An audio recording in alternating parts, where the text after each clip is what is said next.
Welcome to Nintendo Voice Chat for the week of January 14th, 2015. I am your host, Jose Otero, and this is not 2015, it's 2016. I messed up and neither one of you caught it. Once again, you are joining IGN's Nintendo show, the one you know and love. We are back for a brand new year. Joining me once again, Brian Altano. Rap. That is a very tired Brap. What's going on in your life? No, you briefed me on some news that we're going to get into in a minute, and it's not great, so I'm curbing my enthusiasm a bit. Oh, okay. I guess we'll save the bad news for the end of the show. Everything's awesome in Nintendo Land. No, it ain't that good. Cut the music. And joining us once again, Per Schneider.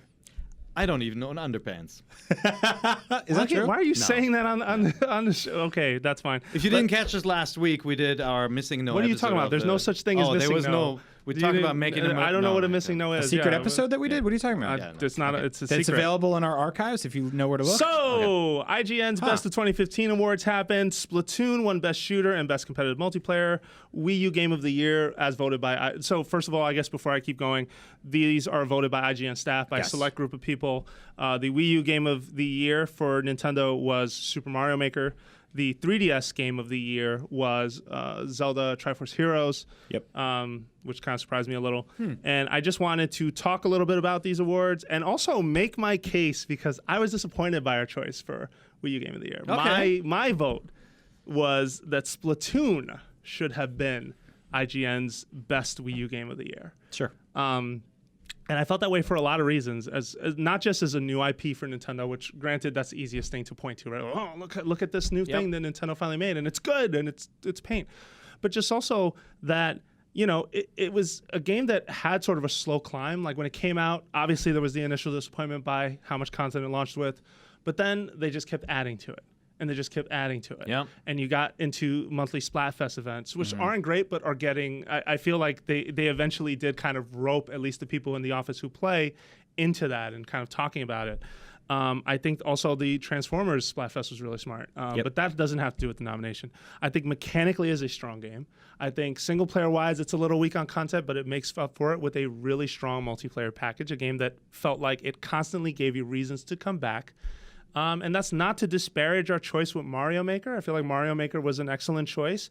Nintendo's first course builder where you were able to upload like these crazy contraptions and creations to the internet. You had costumes, you had all of this fun fanfare for a genre that has been part of video games since video games came back to life, since Nintendo entered the video game race in 30 years ago.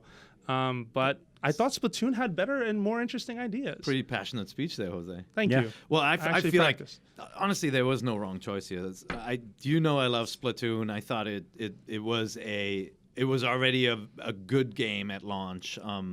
And it just got better, and I had a ton of fun with it. And honestly, I think there's nothing wrong with a game that is multiplayer only, like a Battlefront or a Titanfall, when it is made clear to the audience. And like Splatoon wasn't that. I think a lot of people think it does not have single player. It actually has fun single player. It does. It is not the main star. It's not the star attraction of that game. But it's a fantastic title. Whereas Mario Maker is a little bit more complicated because it really depends on what kind of person you are, right? Like Splatoon, I feel like anyone can have fun with it, whether you play online or offline or you're a team player. It's not daunting like a Call of Duty where you get really discouraged very quickly because other players advance more than you. It is just a very smartly developed game. Mario Maker, I think, is a little bit harder if you're not the person who loves to create levels and spend a lot of time tinkering. Then it is not as good of a game for you. And I think you have a way to dip into this big community of levels and things, but it's not optimized. Of autoplay music levels, yes. Well, that's what's dominating the charts, much to your chagrin. Still happening. Well, I know people that have sat down with Mario Maker for an hour and walked away and were like, that game sucks. And I'm like, why? And they're like, I didn't like any of the levels I played. So it's sort of just like, if you get a bad hand, it's just not good for you. But I've sat down, I actually loved even playing the Nintendo-made courses in there. They're still some of my favorite ones. In the kind of tutorial section stuff. But I've sat down some nights and played that game for an hour and played just really bad levels and then come back the next day and played it for an hour and played nothing but really good levels. So it really all depends on what you kind of stumble upon. But yeah, ultimately I think people remember that game as this amazing creation tool where a lot of people used it to create autoplay music. Yeah, levels. and it is my Wii U game of the year. I picked too. it over Splatoon, Me too. and you know that's saying something because I really think Splatoon is remarkable. Absolutely, I think you put in more time in Splatoon this year. But Super Mario Maker to me, it's this realization of my dreams that I can try my hands at creating something. And I heard you speak about it on another podcast. I think it may have been GameScoop or something. Where we found out, or beyond, we found out that a lot of people are not good game designers, and it gives you this appreciation for how good Nintendo really is at creating platform levels. But right? I think the other problem is that there are some really good game designers, and you will never find people who are just armchair game designers, and you will never find their stages because, sadly, search, and even though the bookmark site came out, and that's a Band-Aid for sure, but I still feel like there are level creators I'm finding more and more about each day that I didn't know they've been making levels all this time because I'm not paying that much attention. And you would think that the game and maybe set people within Nintendo would be their job to promote some of that stuff to the forefront. And it doesn't seem to be the case. No, the featured list there's something wrong. Yeah, the bookmarks list is nice because there's a good there's a good set of, none of them are autoplay levels, or at least most of the times I've checked they're not. Instead, it's divided by like easy, average, expert.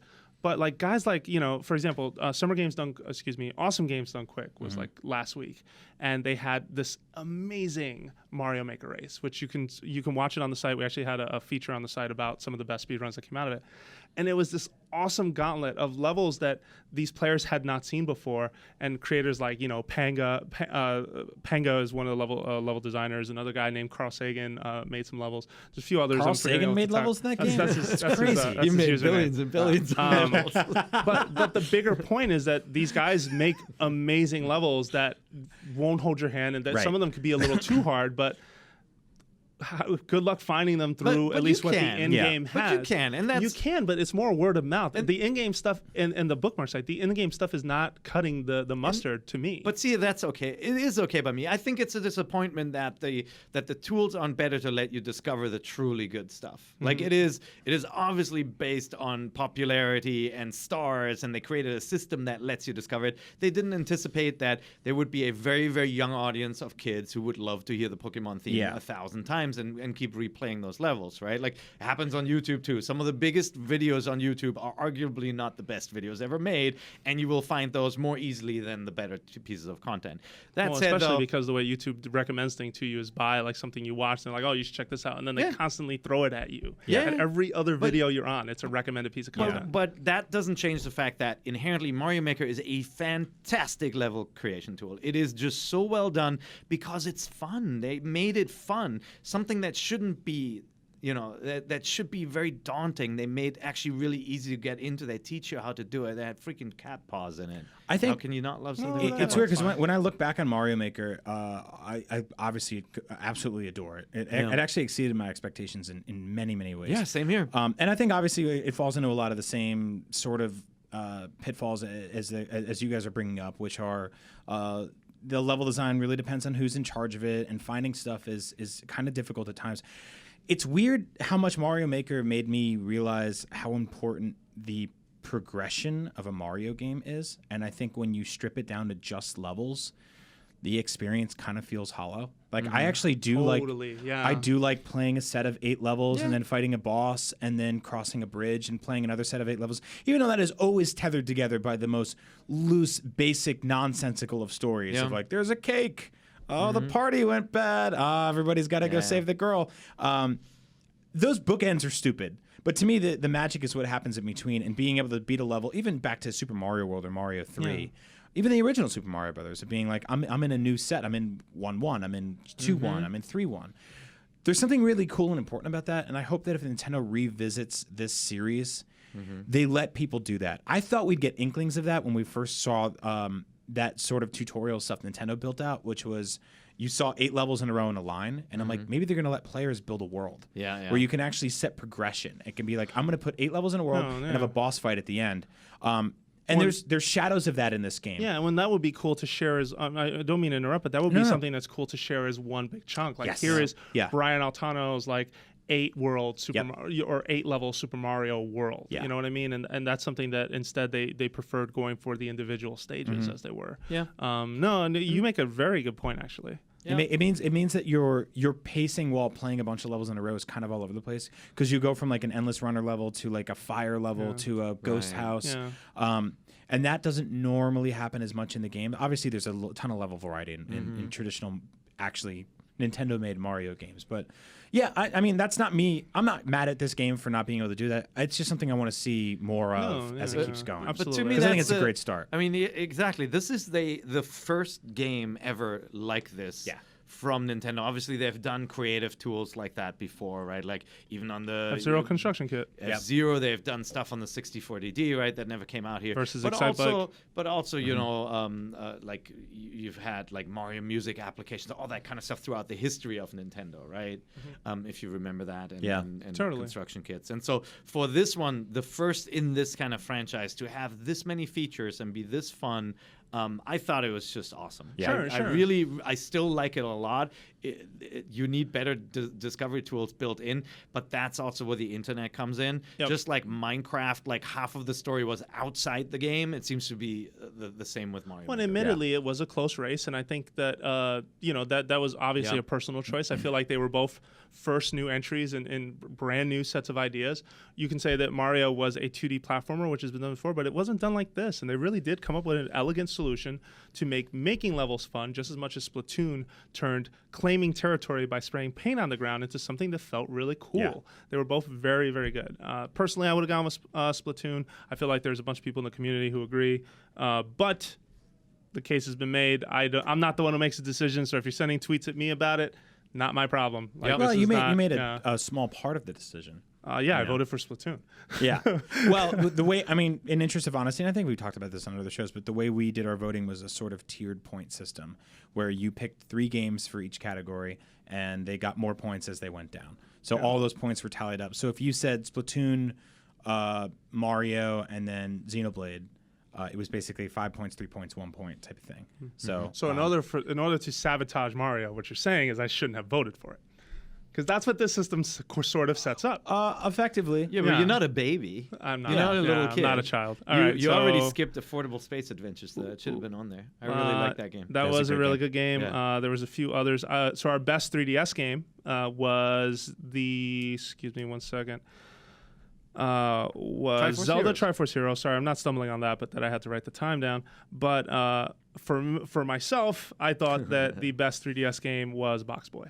I knew Box you'd say Boy that. was, without a doubt, one of the most fun exercises I had on a Nintendo game. And it wasn't a big Nintendo game. It didn't have a ton of marketing, but it had a lot of clever ideas. And to me, that means something. I think it's a shame that, at least community-wise, I don't feel that game got as much attention as it should have in this Well, office. it's the art style, right? It's a game that you either have appreciation for something that is so Spartan, like this Yeah. line art Simplistic, yeah. style.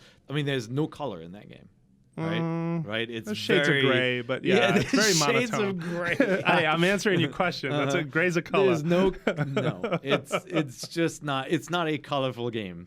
Yeah. There you go. But it is very clever. I really like that game too. It's tough sometimes to pit a game like that against a Triforce Heroes, and honestly against Majora's Mask 3D, which I actually like Majora's Mask better than Triforce Heroes, but it's also a return It's visit of a remake. game, Yeah, right? Like it's a you remake. can't make and that so- the choice. I mean, it is one of the best Otherwise, choices there, but it would have been Wind Waker last time. Majora's Mask was actually That's like a kid who took the test and then Yeah. got a chance to take the same test again. Yeah. You know, like no. Well, it was weird because this year when I took that test, I actually enjoyed it a lot more. I same. wasn't wild about Majora's Mask for the Really? longest time on this show. I've been on this show for what, 5 years now.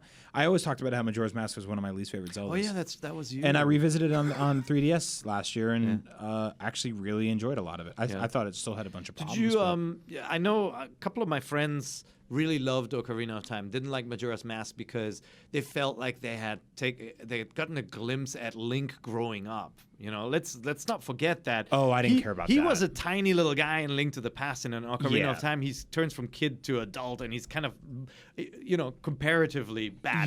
Yeah, no, I mean, but that one goes back. I was Majora's literally Mask. just talking about this on Up at Noon Yeah. with Max today, but my Zelda to me, or Link in The Legend of Zelda to me, is always that the sort of manual and promotional art that went behind the original Legend of Zelda. He's that little kid with a sword and a watercolor painting facing a mountain, you know? Yeah. Him becoming like this brooding adult, never really interested me as much. So Majora's Mask, like, yeah, it dabbles in stuff like that here and there with, you know, the fierce deity Link and all that kind of stuff. But you didn't like the sequences in Ocarina of Time where he's in front of the mirror complaining about zits? No, not at all. That was really tragic. Or like his, I think his adolescence was hard on him. No, it's the whole, But I think in general, Majora's Mask was never my favorite because I like to play Zelda games kind of at my own pace, and having a clock in the corner always annoyed me. Always I get that. And there's workarounds for it. But you appreciated it more this time around. Oh yeah, for sure. Did you like it better than Triforce Heroes? Or Triforce Heroes was such a weird game for me to talk about and vote for because I feel like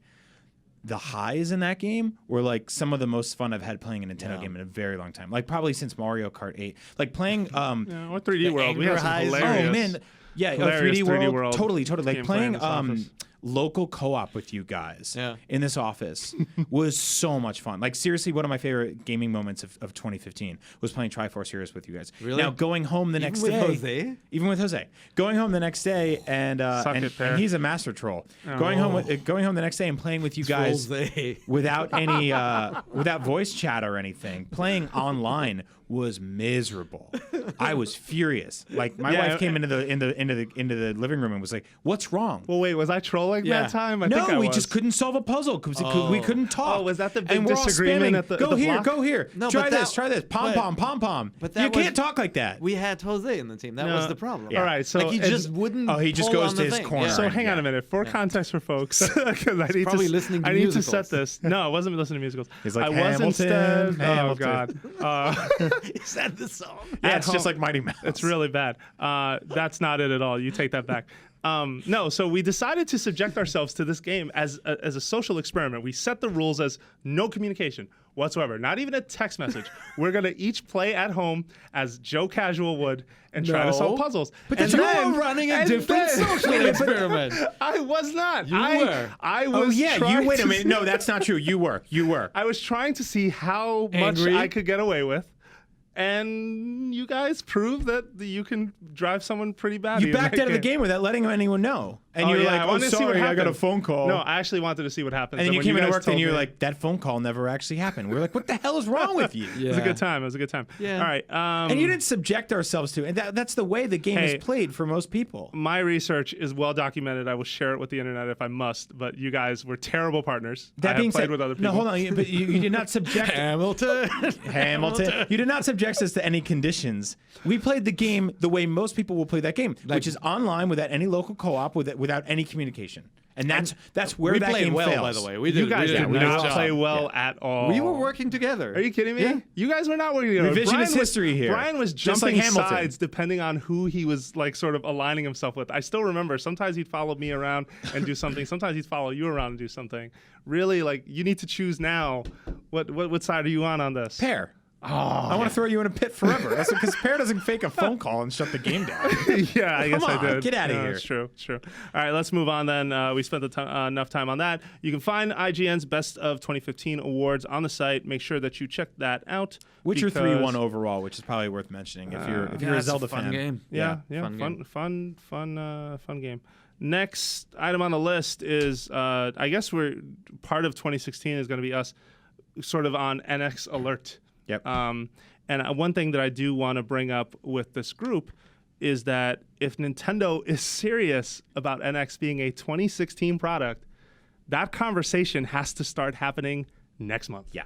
No question. This is something that it needs to be a Q1 announcement. And I'm betting it is a Q1 announcement because the longer you sit on this, the less lead time you have to build that excitement. Right now, you have a ton of people excited at the mention of any time those two letters come up, but they have no idea what to be excited about. Yeah. Because everything is speculation, rumor. People are saying this, industry-leading chips, blah blah blah. Like every other week, it feels like another reason to sort of like get really excited, but not really know why. Random analyst thinks if it came out, it would hurt 3DS sales. Yep. Bigger than pizza. Not Stay knowing tuned. what the system is, it will hurt 3DS sales. Nothing Nintendo does will ever be bigger than pizza, I mean, Jose. Come on, get do it you, together. but do you, besides that disagreement, do you agree with that if this is a thing that you're planning to sell this year, that conversation needs to start next month? I don't care when the conversation starts with us. I want the conversation to start with third parties immediately. I want games on my game console at launch. That would be a nice change for things, because the 3DS didn't have them at launch and the Wii U didn't really have them at launch. I guess by bringing it up, by starting the conversation with us, I mean for us, it's to get off of this sort of the final stages or whatever, the waiting phase that is Wii U's life right now, because it is very much, when's my next game? All right, great, woo! Then months of hands down. When's my next game? When's my next big game? Let me clarify that, because there are a ton of games that come out. You understand the risk, right? Like the risk Huge is risk. There's still Wii U's on store shelves. You know, Nintendo still wants to sell Wii U games. Nintendo still wants retailers to champion the platform. What they don't want is mom going into a GameStop and then the GameStop guy says, "No, they're going to discontinue this thing soon. Just wait 2 months, you'll get an X." But what are retailers championing? You ever go to retail to look at the Wii U section? It's depressing at times. Outside of a ton of Amiibo these days, there's not a lot going on. And this has been the case for a lot of the system's life. I know we've recommended the system on the show before, but I think a clearer vision into these plans needs to be made. Yeah, but why now? Why not in 2 months or 3 months, right? Like I think you can't wait past March. That's my thing. I think the reason why you haven't heard anything is because what they can show you and explain is not there yet. Sure. And then there is, and like your risk is, what you said about risk is right, but also the risk of getting it wrong. If you rush this thing out the door, that's a problem. But it's a bigger problem. Remember for you Wii U. With the Wii U, it actually didn't work at all, right? Like where I would argue they didn't have the stuff that would demonstrate why Wii U is special until way later. Like if they had shown people Wii U and said, this is Super Mario Maker. Yeah. And you can only play this on the Wii U, and this is how it works. Everybody goes, oh, I get it. This is like Nintendo letting the audience in and creating this tablet controller that lets them customize stuff. That would have been a phenomenal launch game. That would have been a completely different story. Yes. And I think they're very careful. Hopefully, they're very careful to avoid that with the NX, where they come out and they have some crappy line drawing demo, and they're like, oh, in the future, you'll be able to see color here. You know, like they need to show something that explains why this system will sit in a living room, or if it's portable, in your bag when you already have a PS4 and a 3DS. Yeah, and completely I agree with you that they have to be ready to say so. But I think at this state in the game, if it is known internally that this is a 2016 product, which I think internally they do know the answer to that question, whether or not this is a November or a September. Do you think so? Or an August thing. Japan probably does. Japan does. It absolutely can be if it's far along. If it's not ready, then we need to start seeing more reasons why Wii U is going to be okay this year. Because right now, for example, a French retailer listed Star Fox Zero as a July game, and people are now worrying, is that game delayed again? If that game's delayed again, what am I playing? I would say this, you probably weren't going to pay that much attention to it because you'd still probably be playing Twilight Princess if you're a Zelda person, and that game's going to take a while. That's a 60-hour plus Zelda game unless they cut that many corners to make it faster. And those two games are right now, I believe, scheduled to come out the same month. One at the start and one at the end. Yeah, that's not going to happen. We all know that. That is not going to happen. Look, it would be nice to get... I mean, we're all clamoring for more information on the NX and on Zelda and more clarity. I think there is a little bit of ambivalence, too, because maybe they're not yet sure on everything, right? Like how fast, the Chinese manufacturers can deliver the chipsets while Apple is also planning to use them to manufacture the next iPhone. There are a lot of moving parts, I think, in trying to line up, line up all your ducks in a row there. Sure. So I think the other thing to consider is that early last year, it looked like PlayStation VR would have come in 2015. Now PlayStation VR Morpheus is a big 2016 product, which means there's hardware to buy for people and spend money on, whereas, originally maybe Nintendo thought they wouldn't be in this year. Like, I think there are always these moving parts where you got to think about what timing is, right? That's competing for a different audience. I would use as a counter argument. It's money for hardware. It's money for hardware, but it's a product that right now is still targeted towards a more niche audience. People who have this crazy expectation that VR is going to be a mainstream product in 2016, in my opinion, need to pipe down. 2016, when VR starts, it'll be a niche product, and that the responsibility of the people driving that industry is to make it quality. It is not to make it cheap. I get it. The challenge, though, is that the excitement and the coverage and the interest overshadows another product that comes to market, right? Like, if everybody's talking about this cool VR thing, that can take a toll on a Nintendo product announcement too. The Wii did it to everybody else, right? Like, people are like, this motion control thing is so cool, anyone can play it, to the point where both Sony and Microsoft felt like they had to develop a product because this was a new thing, right? And like, there's a risk that VR becomes that talk. But as we've seen with the price of the Oculus Rift, right, $600. That is not a mass market product. So now we're waiting to see how much PlayStation VR is. Is it the price of a console, or is it going to be more? But come on, man. I think there are finite dollars in the games only category. And I think there is risk any of these products getting introduced. There's risk that people are going to have to pick and choose what they spend on. I mean, there are finite dollars, but on the same page, like the PS4 is at 37, 38 million sold. And by the time the NX comes out, Nintendo will have hit the reset button twice during the lifespan of the PS4, which will have hundreds of games under its belt. Same with the Xbox One, although not as many sold units. And it's going to be very difficult for people to go, do I get back on this? Do I get on this brand new thing? Or do I get on one of these old things that's been around for a few years? Like, it's got to really have something to separate it from everything else. And if it does, it's got to be interesting, and it can't just be as the populace deems it gimmicky. Because you mentioned how Sony and Microsoft both got into motion control. Those were afterthoughts for both of them, right? They were never really the main focus, or it was for the Wii, and that was a good bet at the time. That kind of tablet gaming thing that Nintendo put forth, or 3D gaming as they did with the 3DS, those were the main focuses, right? They ended up being optional experiences, but ultimately that was the front and center thing that when a consumer goes into a store, they go, oh, this is a tablet controller. It's not just a regular controller. Glasses-free 3D. I don't need to wear glasses to see this. So as somebody who got a new 3DS on launch day and got a Wii U on launch day, who feels kind of burned by both of those systems because neither of them really truly delivered on what I wanted them to do. You didn't play your 2 exclusive new 3DS games? Not really. All right. Right? I mean, think about the robust exclusive library that came to the new 3DS. Like, the system's a little faster. That's okay. Yeah, but I would say going in, if you didn't expect, like, no offense, it is a revision, and I think being a hardware revision comes with the expectation that, yes, it can support exclusive games, but I don't think, unless it sells gangbusters from when it came out, that you'll see many exclusive games. I think that's an understanding, at least among hardcore audiences. Not to then that just what that tells me is that I'm bad at betting because I've made now 2 poor bets. I mean, but are you that disappointed with your new 3DS? Just out of curiosity, I'm not disappointed with the library. You could have lived without it. Yeah, I'm completely flatline lukewarm on it. Okay.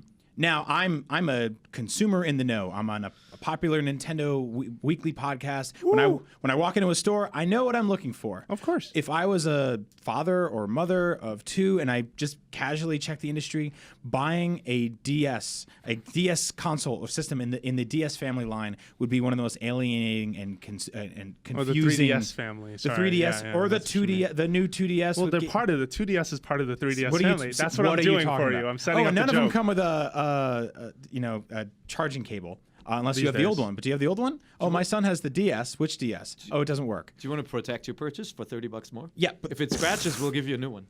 It blows your mind. So I think that there's a lot of big problems to tackle here. One is they've been very kind of confusing with messaging on what their consoles can do, what their handhelds can do, who they're for. Secondly, I think naming them has been incredibly difficult too. Right? Like, what is the 3DS? What is the 2DS? What is the new 3DS? What is the Wii U? What is the Wii? The 2DS is pretty clear. Yeah. The Wii U name was it's misstep. Yeah, I don't know if the 2DS is pretty clear.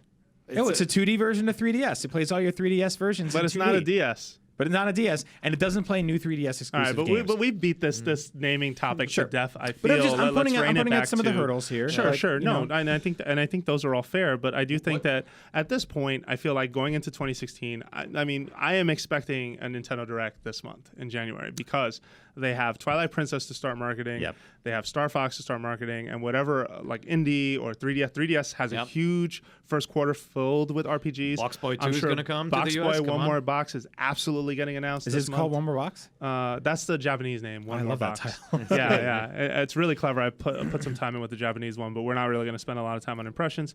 I feel like we all know that NX was not revealed in the right conditions. Iwata, late President Iwata, was in a situation where he had to talk about Nintendo going into the mobile market and also still solidify that we are still a hardware maker. We are not going away from that. Yeah. And so he had to show that hand early. Yeah. It was a defense, and they've been very clear, 2016, 2016, 2016. It's 2016. Yeah. And so all I'm saying is that, and this was the larger point, if this is a 2016 product, you need to set those expectations and start talking about it now so people could get excited, so developers can start getting excited. You can't save that until E3. I just don't think that we're in a world where that works. I agree with you, unless they're making the same mistake again, right? Where they're signing up their support way late. Yep. They need to talk to developers early, which means, some of the rumbling is going to get out and some of the uniqueness of the platform would get out if they started to talk only to developers. So yes, the smart move would be to announce it on all fronts. Yeah. It doesn't feel like Nintendo though. Like it feels like Nintendo is going to wait and make a splash at E3. Yeah, but this is a Nintendo in dire straits right now. Wii U not taking off or not in the situation that it's in. 10 million sold, fine, but not Nintendo-like profits. I mean, Brian, sorry. the thing is with third-party developers, I like third-party developers. That's much better. If you have two options, right? Either you create a new console that is unique, and you give developers optimal time to create something unique for that platform, or you give them a console that has parity with the other consoles, and you give them enough time to port the games that they already have available on PS4 and Xbox One. The Wii U did neither of those things. It said, here's this new thing. You have no time to create dedicated from the ground up experiences for it, which is why we didn't get a lot of that outside of like Zombie U and a couple weird mini games here and there. And it was also last gen hardware, which means they couldn't make the games they were developing for PS4 and Xbox One work on it. So we got a bunch of Xbox 360 games at the launch of the Wii U. Which made was no a mistake. sense. Which made no sense at the end of that console generation. Now I want to make sure they don't go and do that again with the NX, where they go, well, so this thing plays PS4 launch games, sort of, and by then the PS4 and the Xbox One, they're already moving on to the next kind of things in a few years. Or they go, you can do something totally amazing with this system. It's unlike anything you've ever seen before. You have 2 months to figure it out. Yeah. Well, that's where it becomes a problem. What if it's a portable PS4 equivalent? PS4. I'm turning German on you guys here. If it was like that though? What if it used the specs from this current generation, but for a console that is both home and portable, like we talked about? Then that's huge. But do you think that's different, or do you think that's still a disappointment to publishers? I mean, so that would be huge, right? Yeah. Obviously, I think like just on Vita didn't work, right? Yeah, no. Vita was not a success. The main problem was that with Vita, games were built for the ground up, like they were built for televisions, and they try to make AAA first-person shooters on a handheld. It doesn't work. But porting a game. Let's say this is I don't know. I was going to make a point about this being a portable device, and that I've made this point before. Not every game works on every screen. Some do. Yes. Some don't.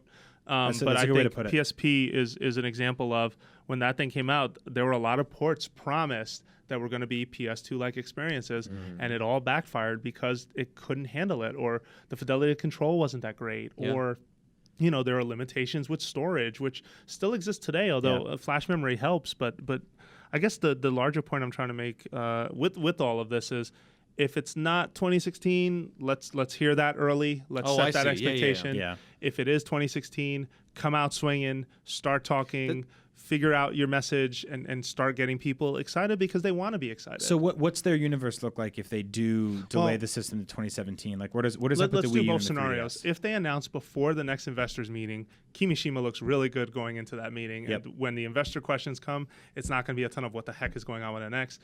Instead, it'll be like, what's going on with mobile? What's going on with all these other things? And it does make him look very good if that next system is starting to get excitement in the press and in other places. And that's just not about him. It's also about their business. You're talking about giving specifics as to what it is, or saying it is a 2016 Q4 launch, or a basic introduction, not too specific. Like definitely keeping some details hidden, but ultimately saying, look, I hate to compare companies, but Sony came out with a smart way to do it. Even though the initial PS4 reveal was this 2-hour, way too long thing, it was, hey, our next system's in development. Here's what the controller looks like. Here's what some games will look like. We're going to have more coming in this year. Yeah. So that to me is a smart way to start the conversation about the next thing. Because it is, it's a public company, obviously Nintendo, traded on the Japanese stock exchange. So Nintendo has to disclose stuff at a certain point in time before launch to the shareholders. The moment they disclose it to the shareholders, it's disclosed to the world, right? Yep. And so that's... There's also, with bad news, like if the system was going to come out in 2017, that would tank Nintendo stock. Yeah. Right. And so, they have just to like the mobile announcement did when they said we're pushing it to next year. Yeah, Sorry, they have to align. Sometimes they have to soften the bad news with the good news, right? And so, as they're kicking off their mobile initiative, that's a good time to also drop some bad news. Or 100%. Or as their mobile game is selling through the roof and they're making a lot of money, that's a good time to give the bad news. That's the good old magician's trick, right? Yeah. Like you watch this hand, the other hand's moving the thing behind the back. And now for the prestige. Yes, nice, 100%. Nice. All right. Well, I'm glad we got to talk about that. We need to take a break, but when we come back, we have a bunch of things to talk about for what could be big in 2016 that is not an X. We'll be right back. Listen. Welcome back. Jose Otero here with Brian Altano and Per Schneider. Oi. And we have here, I wrote this down in such a weird way. All my notes say is 2016 could be a big year for ... Wow. I should say the first one, like grandfather Pizza. clocks. They're big every year. Yeah. They're coming back this year. Yeah, coming back. Yeah. Apple Watch was only the beginning. Yep. 2016, there's a bunch of anniversaries coming. We're going to focus more on some first-party ones here, beginning with Zelda. Yeah. Zelda's 30th anniversary. You could imagine 2016 should be a big year for Zelda. Already on the books, we know that there are 3 related Nintendo Zelda-related projects. Hyrule Warriors Legends counts. Zelda Twilight Princess HD, which we're going to talk about in a second, a little more in detail. And Zelda Wii U. Oh, that one. Yeah, that one that shown 2 years ago or a year ago, or 2 years ago, and we got really excited for it. And I want to play. Yes, I want to play so badly. So this week, Famitsu had a 4-page spread on Twilight Princess HD that, for the most part, shared absolutely nothing new outside of 2 things that folks noticed in the images of that story. The first is that the max rupee counter is higher. We are that desperate. We live in a world where we are that desperate for news on Twilight Princess HD. I remember that being a good thing because I think that was kind of a pain in that game, right? Yes. Yes. There's an arm. Remember the armor that runs down your rupee count too? Yes. Was that in that game or was that in Skyward Sword? I can't hear you over the scraping of the bottom of the barrel right now. Keep talking. All right. Well, it's fine. No, but I do remember rupees became meaningless, and that happens. Like some of the Zelda games are not balanced well. The economy is not balanced well. Okay. But Jose, to be fair, Skyward Sword, you could buy more shields and things, but Twilight Princess was not like that. Whereas, to be fair, Jose, A Link Between Worlds, you were like a rapper with all the money you had. It's a good problem to have when your game is so good that when you do an HD port of it 10 years later, the changes you have to make are pretty minimal. Like, no, totally. Wind Waker was kind of in the same scenario. Like, I don't want a Star Wars Special Edition type of scenario here where all of a sudden all these things get totally changed. No, totally. And I hate to sound so sarcastic with that. I mean, like I said earlier, I'm expecting Nintendo to come out and make some of these announcements. I mean, we all just got back from Christmas break, so I'm sure that they are planning, and that Nintendo Direct is going to be a lot of fun in January. You hear me, guys? You hyped it up January. to the heavens. better be in January is all I'm saying. Maybe early February. Maybe tomorrow. But so that's a small upgrade, but it's the other upgrade, and the other upgrade is less Tears of Light to collect, or fewer, but yes, or fewer. Yeah. Sorry, I forgot. You're on our you're on the show. No. Fewer Tears of Light to collect. Mistakes today.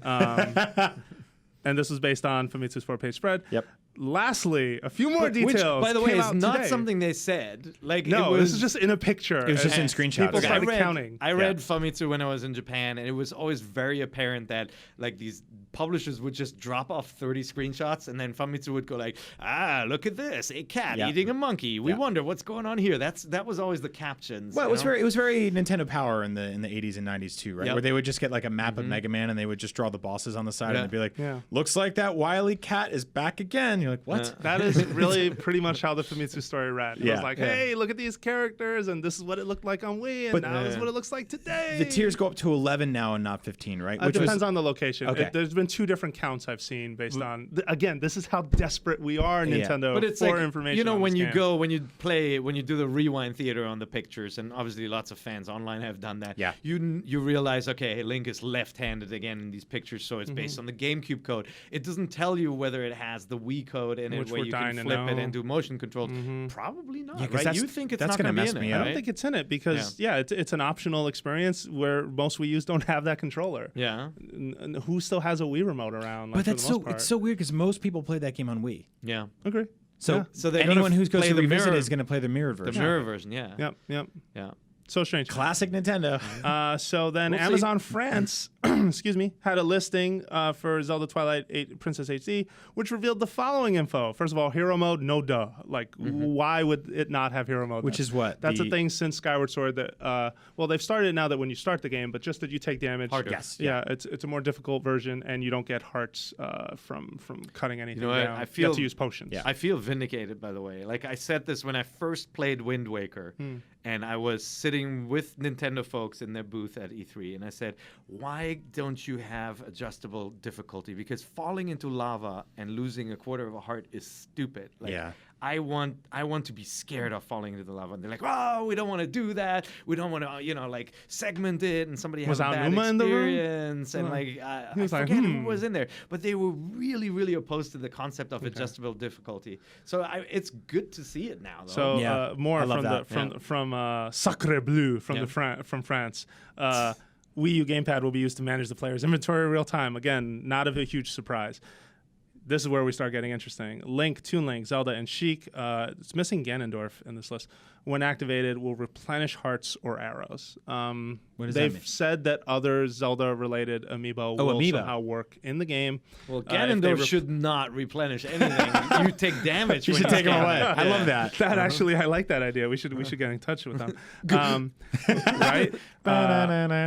Wolf Link amiibo is set to unlock a new dungeon, which loosely translates to the Cave of Twilight. Get out. From the French. Okay, you can't make all this up. This sounds plausible. Yeah. This sounds plausible. So I Amazon still would France take stays some of snitching on this stuff with a like this. stay snitching. I would take any of this with a grain of salt because, take for example, and this is an isolated incident, but I just want to set expectations for people because I feel like you always should live in a world where expectations are set. The GameCube controller adapter, when it was coming out, there was a story run saying, "Oh, this is going to work on a virtual console. This is going to work across multiple software." And I think we sat in this room. I don't remember, but I was pretty sure every time that story came up in our newsroom, I was like, "No way! Only Smash Brothers. I bet you this is just a retail listing that got carried away." And that's what ended up happening. So that information was in a retailer That listing? was in a retailer listing. I think Somebody Best was Buy, just kind of Best Buy riffing. put it in. This was U.S. It wasn't French. Maybe the French are more honest. Yeah. But it was there. People spun it into a bunch of stories, and then came the inevitable wave of disappointment when it did not support those things, Yeah. and a bunch of people going, I wanted it to do that. I want to use my GameCube game controller on everything. This is not fair, Nintendo. Wham, wham, wham. Okay, but I can see how somebody creating that listing and the original information is, play your favorite games with the GameCube controller, and then got carried away a little bit. No. writing It's it up. not as That's specific. different. Yeah. It's not as specific, but I would still say you never know. So it sounds very plausible. I think it is real. I also think, a reminder to folks, if this Wolf Link amiibo does unlock a new dungeon, don't forget that Wolf Link amiibo also works with new Zelda when it comes out. Does that make you in mad, November. by the way? No, it's fine. Wait, weren't you mad when in Splatoon? I was, but It let me tell you the unlocked the difference. challenges? I'm glad you asked this question. Let me tell you the I already difference. know the answer, You but do. I want him to That share it. Twilight Princess is a much bigger, longer game. There's a lot more to do in that game. So if you did hide a dungeon behind amiibo, I'm not offended by that because at the end of the day, I am a big enough consumer in Nintendo products that I don't mind buying that to experience that dungeon. I'm sure there are going to be some people writing in the minute I said that going, absolutely not. This is an outrage. I'm being nickel and dimed for $13.99 for a new dungeon that might just last 2 minutes. I object, sir. I would just say, look, so far I'm sold on it. I'm okay with it. I don't think this is a bad thing. Also, Zelda is a 60-plus hour game. You have plenty to do. Yeah, also the only way to buy this game currently is with the amiibo unless you go digital. Oh, So that is literally your only option. Although that version has actually been sold out on Amazon for a while, so maybe this whole thing will be screwy. I think it's funny to me because Wind Waker was the game that needed the extra dungeon. Twilight Princess is doing fine on dungeons. Twilight Princess has a lot of stuff Twilight in Princess it. is a lot of dungeons. Wind Waker has like what 5? It would be cool. Six? It would be cool if this dungeon somehow ties to events though in New Zelda, like just out of or like it's like a classic crazy reboot, like something you've experienced Maybe even before, that, done yeah. in the new style. No, I'm excited by that. Granted, I would buy this amiibo anyway, right? Did you guys play Link's Awakening, the Game Boy Color version, DX? Yes. Yeah. So that one had a color dungeon. Whoa. That you could only That's right. play. Sounds weird. batten down the handshakes. Yeah. Yeah. That you what's could going only play there? on a Game Boy Color, right? Uh-huh. Yeah. When you played it on a Game Boy Color, it just showed up that way, and it didn't exist in the original version. And it was short, and it was kind of gimmicky, but it was also kind of cool to just be like, here's an extra little thing in some cave in the corner. You bomb some wall that wasn't bombable before, and all of a sudden you go in, and there's this new thing they patched in. I think that stuff's kind of interesting. I don't think it's going to be too integral to the overall story of it. Ultimately, I've seen Amiibo from the start as a cool statue collectible that has a secondary bonus of unlocking content, and I don't see it as the other way around. It always bothers me when people do, when they're like, I gotta buy the Amiibo just to unlock this thing. Yeah. I'm like, no, you get a cool figure, and as a bonus, you get a cool thing. Like, because I That's bought, what I it's gotta bought, be about. I bought DLC where I don't get a cool figure. When it you know? remains to be seen if, in this particular instance, if the Cave of Twilight if that's the magical name for You know the what? Took, will that be unlocked by regular means if you didn't have the amiibo? Well, Sure. it also remains to be seen that it's not just a wolf-based challenge dungeon where you fight enemies with your head I claw. love when we manage expectations on the A show. wolf, You know I like that. A 'Cause- wolf-based challenge dungeon. Well, That's- you remember the combat against the what were they called? What were the dark side people called? Jesus. The Gar- dark side garbage people. ghosts? Keep going. Keep No, going. they're not It's garbage okay. ghosts. Rastas. Keep going. What do you got? Yeah. They had tentacles. Yeah. They had The dreadlocks? Ing. No, that's Metroid. But Ing. I felt that combat was the least successful part of it, right? Like where you highlight all 3 to take them out because otherwise they go "Wah!" and wake each other up again. Like it was fun a couple of times, and then I'm like, oh no, now it's gonna turn. After a while, it turned into the tank from Arkham. I actually think That a lot was of a that. repetitive thing you Yeah, didn't yeah, like yeah. doing. I think a lot of that nausea came from the fact that the motion controls didn't really make sense for that character. Yeah, like just thrashing around as a wolf with your wrist didn't make as much sense as like I'm holding a sword with the nunchuck and the Wii remote, like sword and shield scenario. So Maybe that's why, yeah. But I'm Could be hoping it's not. Please don't be that kind of Cave of Twilight. wait, hold on. Quick question then. If they're going with the GameCube version, that means they're getting rid of the motion controls, right? Yeah. I would not be surprised if the gamepad has motion controls for aiming. Don't forget that. for aiming, yeah. Wind Waker Yeah. HD, for example. But so does this mean they're getting rid of Woulda, the shoulda, coulda. Yeah, Elmer Fudd. The Wii remote nunchuck combination of like sword and shield? I thought I saw a putty cat. What do you think? I don't know. I was going to quote Elmer You Fudd, think sorry. it's not in, right? You think the I don't Wii think controls it are is. not in. No, I don't think they are. It It doesn't sound like they're I in. feel like it'd be really weird that they didn't have that alternate quest because it's something that they can. It's not that hard to put in here, and they would basically have an entire mirror mode in the game, Right. with the alternate controls and give you the choice. But Yeah. yeah, every picture so far has been the GameCube version, Yeah. which is, I I like prefer my to play buttons. that now. I Yeah, like my buttons, Yeah. but I do like aiming with the controller. And I I've thought heard, that I've heard was some cool. people say they prefer the motion and the sword and shield Yeah. bit. I'm not To that each his guy, own, but so. no, yeah, to each his I own. No, like no how Wind disrespect. Waker handled it. You know, Sir, whereas madam. traditional buttons, you could use the map and you can also aim with the. Yeah. Yeah. And I think that's going to be the case. I think the Yeah. motion stuff will just Yeah. be adapted to tilting your gamepad back Yep. and forth for aiming and stuff like that. All right, let's move on to the next thing that could be big in 2016. Metroid. Metroid. So Metroid's 30th anniversary, and I think Kid Icarus is as well. And I didn't put it on this list, and we'll come back to that one. We're not doing the full list today. Neither is Nintendo. So far, here's what we know about Metroid's 30th anniversary. Right now, First of all, there is no celebration. At least Nintendo has not said a word on if that is going to be one of its bigger talking points for the year. This week, however, Metroid Zero Mission is finally released on Virtual Console in the West. Hallelujah! You should absolutely play that game. In fact, it might be the best. We got a question by email from Eric Osborne, which says, even though I am a big Nintendo fan for a long time, I've oddly never played a Metroid game outside of a few minutes here and there. I've been thinking of playing through the series due to there not being a lot of games. Would you recommend playing it in order of release, chronological order, story-wise? Love the podcast. Yeah. Let me know.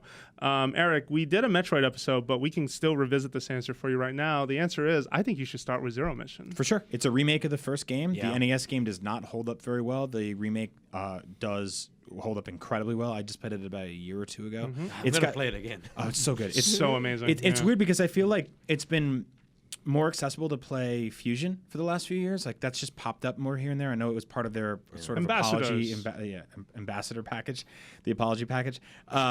Zero Mission is ultimately the better game. Those games came out within a few years of each other, but Zero Mission is a remake of the NES version. It's got probably the most gorgeous sprite art that franchise has ever had, and it ditches the sort of annoying narrator complex that Fusion has. Chatty Cathy. Yeah, and it's I think it's a little more. It's way more modernized than Super Metroid is, although that game is a classic. And I don't think playing it will ruin the experience for Super Metroid. I think Super Metroid still holds up as well. I mean, obviously it's much older and doesn't look quite as nice, but I think you can play that one next. Yeah. If you then want go to for the Prime games. Yeah. Or Fusion. See a really good game. Yeah. So there's your starting port, Eric. Hope you enjoyed that. Let's just power through these last two things, and then we probably got to go because we're running a little close on time. I know you got to be somewhere. Yeah, I got to run. Doing? Okay. So my question then, will Metroid Prime Federation Force return 2016? Most likely, yes. I think it's telling that game's gone into hibernation for so long. They're probably retooling it a little bit, adding some extra stuff to it. We saw it at E3. I played it at E3. It's fun. You played Blast Ball at E3. Oh, that's what I'm talking about. Yeah, you didn't play the campaign of Federation Force. Yeah, that's right. That's right. No, so I played the Blast Ball section of whatever that whole package is going to look like at the end. I'm cautiously optimistic about it. I think it was actually, I'll say this, it was embarrassing what Nintendo fans did to like the YouTube videos on that and the public thrashing of it not being exactly what they wanted it to be. And I get that. Trust me, I was playing Metroid as a child. That was one of my first games I ever played. There's no one in the world that wants a more traditional Metroid sort of throwback game to come out than me. That being said, like, be open-minded about stuff. Like this might be cool. Give it a shot. It's not a main series game either. Yeah. And so it's not ruining any memory or anything. You can play it just like you can play a Metroid pinball game and not think twice. Not barf. But I actually think that is their Metroid anniversary celebration title this year, coupled with they're going to go revisionary and talk about Zero Mission having come out too in the year of Metroid celebration. So I said this last year. That would be it. And then they will announce the NX Metroid game. So I believe, I just want to say in response to Federation Force, in case I haven't made this clear on the show last year, it did have a poor showing at E3. However, I do believe in Kensuke Tanabe, the producer on this game. I do believe in Next Level Games. I think those two are going to come together and make something cool. I'm saying it right here. Yeah, kick punch. And so don't sleep on that game for now. Like, yes, it doesn't have Samus right now. Yes, the way you saw it was a bit rough, but I do think, though, that it's pretty telling that during interviews, Tanabe talked about a 3D Metroid Prime follow-up that isn't in development. So we clearly know we're not getting a Metroid Prime-style game. Yeah. But that also sets the table for, is the other Metroid producer working on something, even though he said he's kind of done with working on Metroid, the 2D games, or if someone else has assumed that role. So we'll see. I'm going to be optimistic and say there'll be one more Metroid thing this year, whether it's retro or someone else, but someone's picking up that ball in 2016. Somebody needs to write down every time Nintendo has said we're not working on that, and then actually something did come out, because remember how many times we've heard, no plans to do Majora's Mask and all that in the past, and it's like, now we're talking about it being one of our Game of the Year nominees for last year, right?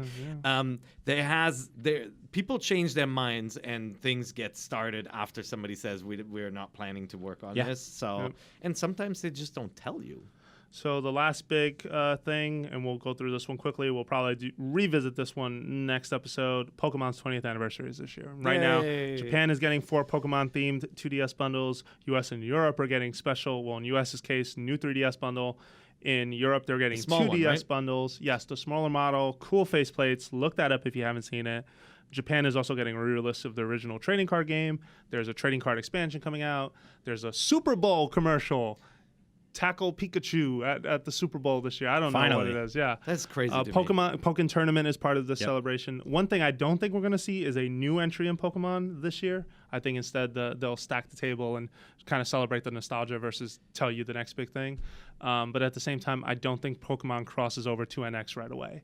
If anything, and history is a lesson there, with DS and 3DS, they said, no, we'll stick with DS, and it worked out fine. Yeah. So wherever they decide to be. And also, don't forget Pokemon Go, which is hopefully still a 2016 thing. That's likely to be pretty big. Yeah, pretty big. Yeah, and when I heard Super Bowl commercial, I immediately thought Pokemon Go. Me too. It's kind of funny because too. that is it's more accessible, easy. You can download it right there while you're from your watching phone. the Super Bowl and stuff. But that's not what's happening. Maybe right? it'll include like a beta starts Maybe, like huh? some such and such day. Go to I mean, Pokemon.com. they clearly are banking on dads watching with their kids, right? Yeah. Like it's the family kind of viewing time of the Super Bowl, and they're trying to reach families that way. It's interesting. I would have never thought we'd see a Pokemon Super Bowl commercial, but we'll Yep. see. Here we are. Yeah. All right. So, lastly, I want to end the show because Ride your Brian's got to bicycle. go. We've got to go. We started a little late today, but we will be back next week. Thank you for listening to Nintendo Voice Chat, and thank you for coming back in 2016. And if you're just listening for the first time, we like you too. So there's a bunch of things that I should say. But of course, you can leave us feedback. We are IGN. We have a ton of shows here. If you're interested in leaving this show feedback, you can email us at nvc@ign.com or head on over to iTunes, leave us a review. Tell us what you think. A bunch of you responded to me on Twitter with feedback for things that you wanted to see in 2016. We're looking at that list, and we're also looking at bringing some guests in. The first one might be next week, might not. Can't make promises. Anything else to share, I guess, before we go to Twitter names? No, I'm excited to cover this year. It's gonna be weird and crazy. It and is. fun. It And is. It is one of those years where you just don't know what to expect. But Yeah.